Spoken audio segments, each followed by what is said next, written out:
arrêté où sur le dernier épisode? Oui, c'est vrai, on devait rencontrer Adolphe. Adolphe était un type très maigre, mal nourri, mais très propre. Ses mains usées à cause des produits. Son regard fixé au-delà de la fenêtre, au-delà de la pluie. Il ne remarqua même pas notre arrivée. Nero commença la discussion par une question bateau.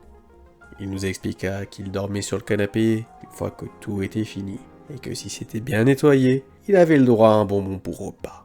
J'ai remarqué quelque chose sur ses mains et je lui demandai de les voir. J'ai pu remarquer que ses mains étaient crevassées. Il avait un trouble obsessionnel compulsif qui n'a sûrement jamais été soigné. Il devait beaucoup souffrir et j'ai remarqué un dessin sur son poignet. Nero prit pitié de ce pauvre Adolphe et lui conseilla de se soigner. Puis le questionna si on prenait soin de lui. Seule réponse, il recevait des bonbons de la part de Mario. Je voulais continuer sur son dessin, c'était un très beau tatouage en couleur. Il représentait un croissant de lune qui en serre de grands yeux. Son tatouage m'avait fait un peu sourire. On aurait dit un clown. Un clown à l'envers, mais un clown quand même. Très beau tatouage, dit Nero. Qui te l'a fait? Nous apprîmes que c'était son père adoptif qui lui avait fait. Est-ce un tatouage avec une signification particulière? Nero lui demanda s'il avait vu notre victime. Il semblait effrayé et rétorqua qu'il ne regardait que les voitures et qu'il nettoyait seulement. Peut-être avait-il vu notre taxi, me questionnai-je. Le bourg ne savait même pas ce que c'était, mais nous demanda quand même vers quelle heure le véhicule aurait-il pu passer. Bizarrement, Nero était très empathique, ce qui porte à ses fruits. Nous avions appris qu'il était au centre avant son adoption et qu'il avait été placé ici. Nero parla même de sa grand-mère, ce qui déconcentra Adolphe. Je voulais rester concentré. Je lui posa comme question s'il avait vu des voitures. Une réponse simple, plein. Nero voulait connaître l'identité de son père. Adolphe n'avait jamais su. Je voulais absolument me focaliser sur notre éventuel taxi. Nous pûmes avoir plus d'informations. Ce qui m'agaça. Adolphe se défendit d'être bête. Il était temps d'interroger Mario. Peut-être avait-il plus d'informations? Malgré les apparences, Adolphe nous a donné un bon tuyau.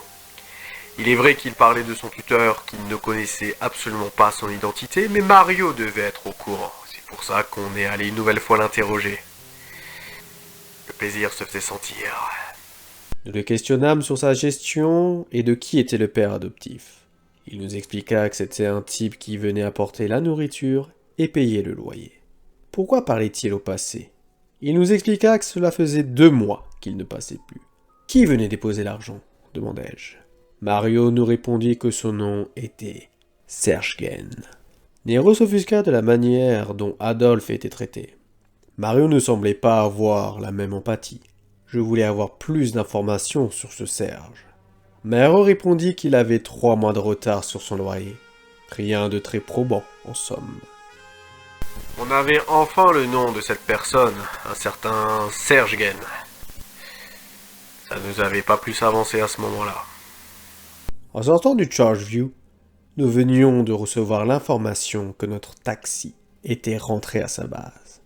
Avant de nous y rendre, nous fîmes le point de la situation. Je connaissais un certain Serge Guen dans le monde de l'art, ironisant sur les prix affolants de ses œuvres modernes. Je pensais chercher son nom dans l'annuaire. Nero avait une meilleure idée, en passant par Maria, au service des archives. Nero, quant à lui, connaissait un Serge comme catcheur professionnel. Était-ce la même personne? Avant de rendre visite à Singh, le chauffeur des taxis noirs, je proposais d'aller voir la dernière compagnie de taxi, Elite Coach. Ce n'était évidemment pas le même standing que les autres. Quand nous questionnâmes la réception, on nous avait fait comprendre que la destination au Chargeview ne faisait pas partie de leur secteur. On nous avait donné une excuse bidon. C'est qu'elle nous prendrait de haut, cette bougresse. En même temps, vu comment on était zappés, fallait pas s'étonner. Ce qui tiqua Nero. La réceptionniste ne s'en cacha pas. Chargeview n'avait pas bonne réputation.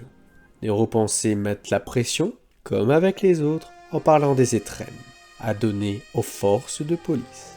C'est à ce moment-là que nous apprîmes que cette société appartenait aux Pélicans. On nous mit en garde que c'était quelqu'un qui n'avait pas peur de la police.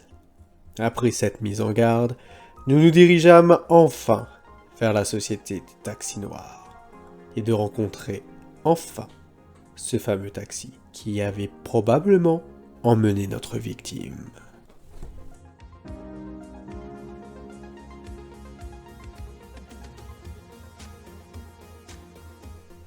Il est vrai qu'il ne connaissait pas véritablement sinon...